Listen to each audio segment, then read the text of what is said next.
Good morning বন্ধুরা। আজকে আমি শ্যুট করব আমার প্রথম ব্লগ। ডেইলি ব্লগ বলতে পারবো না, কিন্তু একদিনের ব্লগটাই দেখতে পারবেন আমি সারা সপ্তাহে 5 দিন কি কি করি। তো আমি একজন ফ্যাশন ডিজাইনার, আর আমি জানি আপনাদের মাথায় এটা শোনার পর এটাই চলছে যে ফ্যাশন ডিজাইনারদের তো অনেক স্যালারি, ওদের লাইফটা অনেক ভালো হয়। একদমই না, আমাদের খালি ডিজাইন করতে হয় না, আমাদের ডিজাইনের সাথে সাথে অনেক কাজ করতে হয়। আর হ্যাঁ, সব ফ্যাশন ডিজাইনারদের বেশি স্যালারি থাকে না, যেরকম আমার একদমই বেশি স্যালারি না। যাই হোক, সেই পর্যায়ে এখন যাচ্ছি না। আমার ডেলি ব্লগটাই স্টার্ট করি। সকালবেলা ওঠার পর যা হয়, মা আমার জন্য চিয়া সিড ভিজিয়ে রাখে প্রতিদিন রাতে। তো সকালবেলা ওঠার পর আমি সেটা গরম করে দিই মাইক্রোওভেনে, আর একটু লেবু চিংড়ে খেয়ে মা বলে এটা খেলে নাকি পেটের চর্বি কমে যায়। যেহেতু আমি হঠাৎ করে একটু মোটা হয়ে গেছি, তো মা বলছে একটু চর্বি কমিয়ে নি চিয়া সিডস খেয়ে। দেখি কি হয় চিয়া সিডস খাওয়ার পর। সবে তো 1-2 মাস হলো খাচ্ছি, কোনোই পরিবর্তন আমি দেখতে আপাতত পাচ্ছি না। 6 মাস পর রিভিউ দেবো কোনো পরিবর্তন হয়েছে কি না। তো আমার চিয়া সিডস হয়ে গেছে গরম, তো আমি এটা এখন খেয়ে নিই। খাওয়ার পর আর কি আমি নিজে ফ্রেশ হয়ে নেওয়ার পর আমার একটাই স্ট্রাগলের লাইফ থাকে, মানে কাজ থাকে। সেটা হচ্ছে সকালবেলা আমি অফিসে কি পরে যাব। আমি সেটা কোনো দিনও ডিসাইড করতে পারি না আমি অফিসে কি পরে যাব। আমি 30 মিনিট আলনার সামনে, ড্রেসিং টেবিলের সামনে, সবার সামনে দাঁড়িয়ে ডিসাইড করি। জামা কাপড় খুঁজি, এত জামা থাকতেও খুঁজে পাই না। তাও আমি আলমারিটা বন্ধ করে আমি চলে যাই। তারপরে পাশে আলনায় পড়ে থাকা জামাগুলো মধ্যে থেকে আমি আমার একটা ছেঁড়া জিন্স খুঁজে পাই। আর আমার মনে হলো যে এত গরম পড়েছে, পায়ে একটু হাওয়া ঢুকবে, আমি আমার ছেঁড়া গরিবের জিন্স পরে আমি যাই অফিসে। তো আমি অফিসে যাওয়ার জন্য আর কি আমার এটা হচ্ছে শুরু। এরপরে আমি কতগুলো যে আমার গাড়ি ঘোড়া চেঞ্জ করতে হয়, এতটা স্ট্রাগল করে আমার অফিস যেতে হয়। 6 ঘন্টার অফিস করার জন্য 4 ঘন্টা আমার ট্রাভেল করতে হয়। সেটা হচ্ছে, দেখতে পাচ্ছেন এটা আমার প্রথম টোটো যাত্রা শুরু হয়ে গেল। তো বাড়ি থেকে বেরিয়ে 2 মিনিট হেঁটে টোটো যাত্রা করে স্টেশনে আমি চলে আসি, হৃদয়পুর স্টেশন। তো এখানে শুরু হয় আমার ট্রেন যাত্রা। টোটো যাত্রা হয়ে গেল, তারপরে ট্রেনে উঠলাম। এবার আমি ধরবো মেট্রো, তার জন্য আমাকে নামতে হবে দমদম। তো দমদমে আর কি ঢুকে গেছি। যেহেতু ট্রেন খালি ছিল, তাই আমি আজকে গেটে দাঁড়ানোর সুযোগ পেয়েছি। তো তাই আমি আর কি শ্যুট করে নিলাম একটু।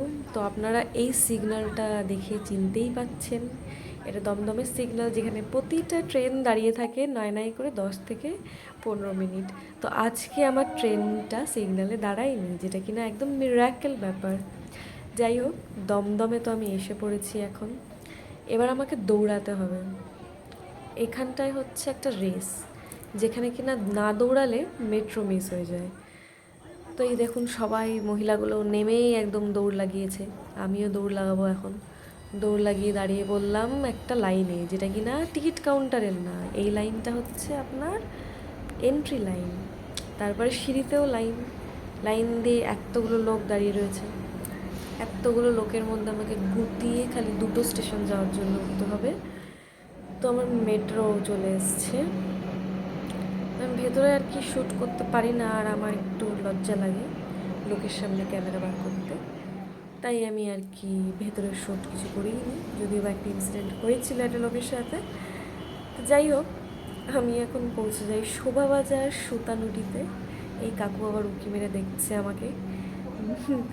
এই জাজি কাকুর জন্য ভিডিও করতে আমার লজ্জা লাগে। তো আমি শোভাবাজার থেকে এখন আমার কার্ড সোয়াইপ করে বেরোই। এই যে আমি শোভাবাজার সুতানুটিতে চলে আসলাম। এখন আমার 4 নম্বর বাহন খুঁজতে হবে, যেটাতে করে আমি লঞ্চ ঘাট যেতে পারবো।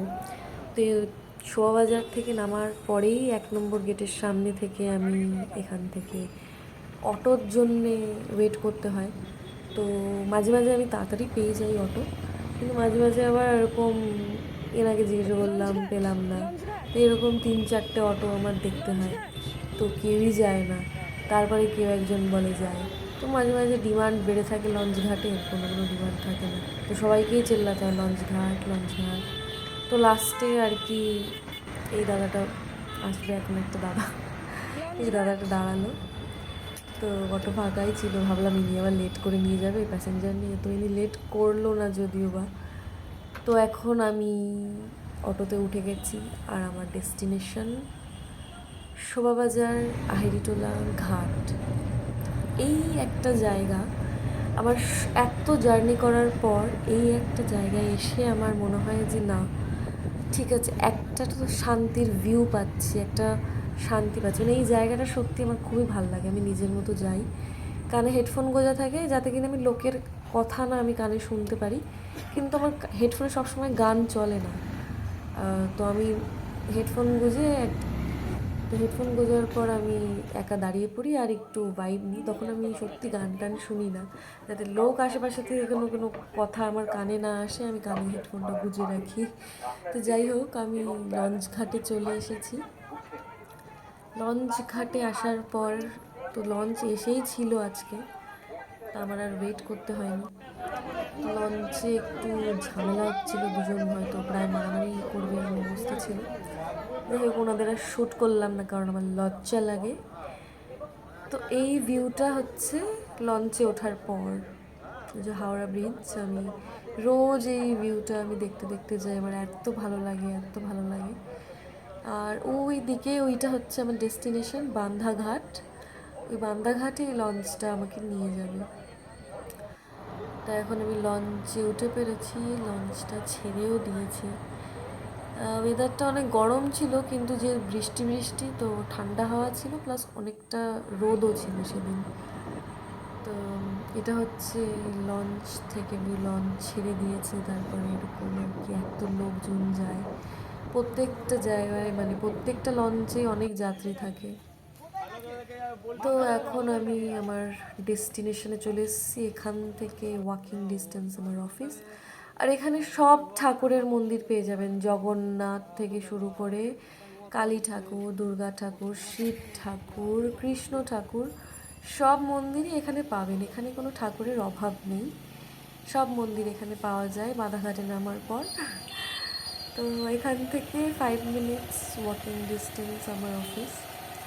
সামনে একটা কালী মন্দির আছে, ওখানে দুটো কালী ঠাকুর আছে, তো আমি রোজই কালী ঠাকুরটাকে দেখতে দেখতে যাই। আমার খুব মানে জানি না কেন কালী ঠাকুরটার মূর্তিটা আমার খুব ভালো লাগে, কালী ঠাকুরটাকে, তো আমি রোজ দেখি ওটাকে, আপনাদেরও দেখাই। যদি বা সামনে একটা রিক্সাওয়ালা দাঁড়িয়েছিল, যদি ভালো করে দেখাতে পারিনি, তো যাই হোক আপনারা দেখতেই পারবেন এই যে কালী ঠাকুর দুটো।